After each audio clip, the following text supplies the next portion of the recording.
Hey everybody, I'm Menachem Lehrfield. Welcome back to 0%. We're in the middle of talking about how we see the growth mindsets in the way Judaism marks life cycle events. So the first stop on our Jewish life cycle journey is probably the Bris Millah, or the Brit Millah. This is the oldest Jewish ritual dating all the way back to our patriarch Avraham Avinu. And in the words of the mohel from the famous Seinfeld episode, "This is a bris, a sacred ancient ceremony symbolizing the covenant between God and Abraham, or something." Today I want to talk about that something. What is the bris and why do we do it? If man was meant to be circumcised, wouldn't God just make us that way? Why create us in a way that we need this procedure done in order to fix what seems like God's mistake? We know that he can make a creature without requiring circumcision. He made women. I just got back maybe 2 weeks ago from the bris of my nephew. And my brother-in-law was telling me that a few weeks before the baby was born, my niece, the older sister of the baby who had the bris, didn't know if the baby was going to be a boy or a girl. And she said to her father, she said to my brother-in-law, "Are we going to have a bris when the baby's born?" So my brother-in-law said, "Well, it depends. If it's a boy, then we'll have a bris. If it's a girl, then we won't." And she looked at him stunned and said, "Well, why won't you have a bris for a girl?" And he began going through a complicated anatomy lesson for a 7-year-old, which I think went way over her head and freaked her out just a little bit. Leaving the anatomy aside, why don't girls need a bris? Why would God have created us in a way that boys do need a bris, but girls don't? The Talmud records a dialogue between the evil Roman general, Turnus Rufus, and the great sage Rabbi Akiva. Rabbi Akiva, by the way, was eventually killed brutally by the Romans for teaching and studying Torah. We'll probably get to that story in a future episode. But here he comes to Rabbi Akiva and he asks him, whose deeds are more beautiful, God's or man's? He was obviously expecting that Rabbi Akiva, who's a rabbi and a God-fearing Jew, would say, obviously, what God does is better than what man does. To which he was trying to catch Rabbi Akiva in a trap and say, well, if God's actions are greater than man's, so then why wouldn't you leave baby boys the way they are, the way God made them? Why would you change them? Which reminds me of a line from Dante Culpepper. He was explaining to somebody why he smokes weed. And again, this is not in any way an endorsement of doing drugs or drinking alcohol. But someone asked him why he smokes weed, and he said, well, it's quite simple. Man made booze, God made weed. Who do you trust? One would think that if God made it, it must be perfect.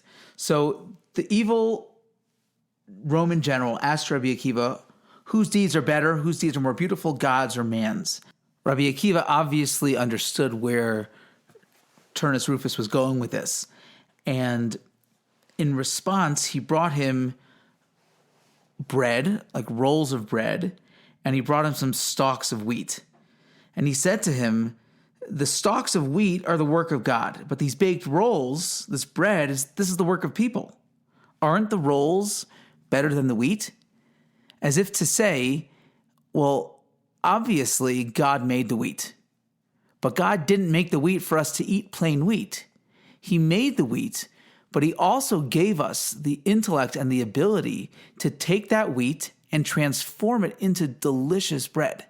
I don't know about you, but there is nothing I would rather eat than delicious warm bread. I've never really tried chewing on raw wheat. The ritual of circumcision represents the idea and the awareness that God made the world perfectly imperfect. He didn't create a perfect world. Even better, he created an imperfect world, and he allowed mankind to partner with him in perfecting that world. And so God creates at least some of us, the males among us, imperfect. He makes us in a way that we are not physically perfect. We're not complete, so that we can work to perfect ourselves.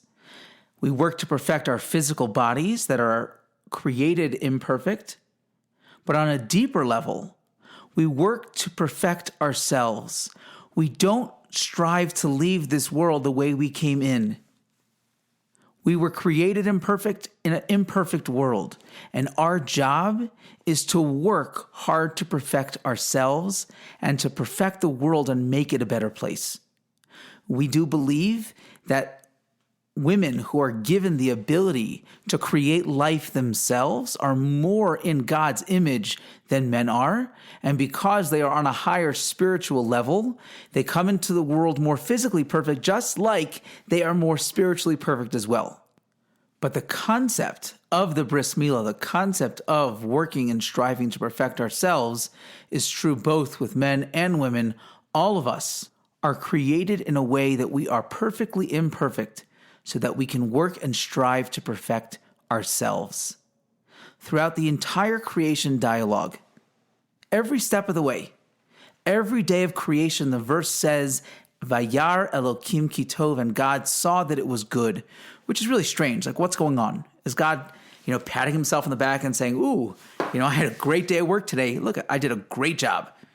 We're talking about God over here. He doesn't need to pat himself on the back. He doesn't need to say, oh, look what a great job I did. That's first of all. Second of all, really? And God saw all that he did and it was good? Have you seen the manatee? Have you seen the platypus? What does this mean? And God saw that it was good. And why is the very first time we find the expression lo tov, that something is not good, with the creation of man? Why by the creation of man do we find for the very first time lo tov, it's not good? So to understand this, let's take a detour and travel to the Garden of Eden. God says to Adam and Eve, essentially, you can eat from all the trees of the garden, just not this one tree. Where does he put that tree? Right in the middle of the garden. I don't know about you, but if I don't want my kids to play with something, I'm not going to stick it in the middle of the living room and say, don't play with this. If I put it in the middle of the living room, it's going to get broken. If God didn't want them to eat from that tree, why not put it somewhere else? Why not put it in a completely different place? God puts it in the middle of the garden, and he gives them the commandment not to eat from it, to remind Adam and Eve that they were guests in the garden. They were not the creators of the world. They were not in charge. They were just guests. Only the Creator can choose if something is tov or not tov. The word tov doesn't really mean good. It means it's finished. It's good in its current state. And so when God looks at creation, there are three options. Something that is tov is good the way it is. On the flip side, we have something that is ra, something that is bad. In the middle, we have something that is lo tov. Lo tov doesn't mean it's not good. Lo tov means it's not good yet. When an artist is painting on a canvas, they get to a point where the art is perfect the way it is. One more brushstroke and you're ruining it. When the art is tov, when it's good, it goes on the wall, it gets framed. If the artwork is ra, it's bad, that means there's no way it's going to reach the purpose for which it was created. There's no way this is ever going to look like it's supposed to look. And the response is it gets destroyed. The art gets ripped up and thrown in the garbage. In fact, the very first time we find the word ra, bad, used in the Torah is by the flood. When something is ra, it needs to be destroyed, needs to get rid of. But then we have something in the middle, and that's lo tov. Lo tov means it's not good yet. It means it needs improvement. When Adam and Eve eat from the tree, what they really wanted to do is they wanted to be the decider of good and evil. They wanted to choose what is tov, what is good, and what is ra, what is bad. And God says, you are the created. The piece of art on the canvas can never make that determination. Only the creator, only the artist can make that determination. You see, as human beings, God says, you are rationalizing beings. And what that means is you confuse tov and ra. You confuse good and bad, because instead of defining good by that which is actually good, you define good by what you desire, what you want. So I look at ice cream and I say that is good, and I look at broccoli and I say that's bad. That's not true. That's not reality. When, as a human being, I say that ice cream is good, I don't mean it's actually good. What I mean is I like it, I desire it, it makes me feel good, it tastes good. But that's not good. The human being is always capable of saying that if I want something, I convince myself that it is the right thing. Hitler believed that by killing all the Jews in the world, he was doing the world a favor. He was doing good. Every single atrocity that's ever been committed in all of world history was done by people who believed that they were doing good. But as a human being, we can never be the true determiner of good and bad. Only the Creator, only God Himself can determine what is tov, what is ra, and what is lo tov. And in creating mankind, we are the only being in all of creation where God says lo tov. Man is not good yet. The power of yet. I'm creating you perfectly imperfect. I'm creating you in a way that you're not a finished product. And we are never a finished product. We constantly have the ability to grow, to change, to work. And all of that is done through effort. That is the overarching theme of the Bris Millah, the circumcision. The idea that we are born imperfect so that we have the ability to perfect ourselves. Now let's watch as this baby grows up and starts going through childhood and adolescence. My daughter Riva she just turned 1, and she's standing on her own, and she's beginning to kind of take one step and then fall. And all of us who are able to walk and have been walking our entire lives take for granted what a difficult process that really is and how that process works. A child begins walking holding on to their parents' hands. And as they hold their parents' hands, they begin to trust their parent. And they know that their parent is there and taking care of them and protecting them. And then all of a sudden, somewhere in that process, the parent lets go. And what happens? The child falls. And she hurts herself. And if you didn't know any better, you would say that is such a cruel thing. Why would you intentionally let your child fall? But those of us who have had children understand that by letting my child fall, I'm giving them the greatest gift of all. I'm giving them the gift of independence. I'm allowing them to fall so that they can get up and do it themselves. And it doesn't stop when they're a newborn baby. It doesn't stop when they're 1 and they begin to walk. I remember trying to teach my children how to ride their bike, and my daughter Atara would never let me let go of the bike.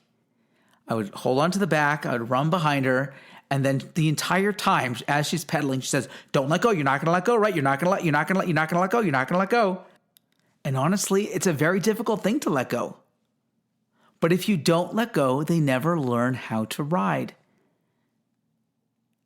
And I said to Atara, I said, you're going to want to go ride your bike with your sister and your brother. And you're going to want to go ride with your friends. And I'm not going to be able to hold on to the back of the bike and run behind it every single time you go bike riding. If I don't let go, you'll never learn how to do it." And thankfully now she's an excellent bike rider, and I have let go. But as our children get older, it becomes even more difficult to let go. But that's what childhood is all about. It's about allowing our children to make the mistakes on their own. Childhood is really a remarkable stage of life. Children believe they can be and do anything. They watch a movie and whoever the main character is, that is exactly what they're going to do with the rest of their lives. It doesn't make a difference how absurd or unrealistic it is. They think they're going to be an astronaut and a scientist and a superhero and a fire truck, and the fact that the fire truck is an inanimate object that they can't actually... doesn't matter. A child believes that they can do anything and everything. And even though we know there's no way they're ever going to be able to do that, As a parent, as an educator, we would never tell that to a child. Because childhood is such an important part of life. It's a stage where children truly believe that they can be and do anything. And what that does is it gives a child the ability to explore the world and learn what they're good at. I don't know about you, I have 5 children. And watching some of the things that they do, it's absolutely ridiculous. And this scene plays out in our home on a daily basis. The kids will come up with some sort of plan to take a mattress and a laundry basket and shoot it down the stairs with their baby brother inside of it. And sometimes it works out fine and they have a great time. And sometimes they're crying and hurt. And you look at some of their plans and you say to yourself, what were you thinking? Did you not realize you were going to get hurt? Did you not realize that was a really stupid idea? And the truth is, oftentimes they didn't realize it because that is childhood. Childhood, if we survive it, is one of the greatest gifts that we're given. Because we have no sense of fear, because we have no sense that we might actually fail, that we might actually fall, you know what happens? We try things. We try things that we never would have otherwise. And sometimes we succeed at those things, and sometimes we fail. And even in the things that we fail, we learn, what are the things that I'm good at? What are the things that I enjoy doing? If it wasn't for childhood, we would never figure this out. But that excitement, that sense of invincibility is not real. It's an artificial gift that's given to us to allow us to access our potential, to allow us to realize what it is we're meant to spend our life doing. But then comes adulthood. And being an adult is an awareness that, you know what, I'm not going to do all those things, and that's okay. A midlife crisis comes when I approach life as a child, even though I'm an adult. And I say I have this whole long list of all these things I decided I was going to do with my life, and I haven't done any of them yet, and I'm running out of time. But an adult says, you know what? That was a list compiled by a 5-year-old. I know someone who said, I've always wanted to be a doctor since I was 2 years old. And I remember thinking how ridiculous that is. You're basing your life on the decision of a 2-year-old. An adult has the ability to say, I know what I'm meant to be doing. I know what I'm good at. I know what I enjoy and what brings me pleasure, and I know how to use those things to make the world a better place. An adult has the ability to look at themselves in the mirror and ask, what am I meant to be doing? Not what do I want to do, not what looks good and what looks fun, but what is it that I was put on this earth to do?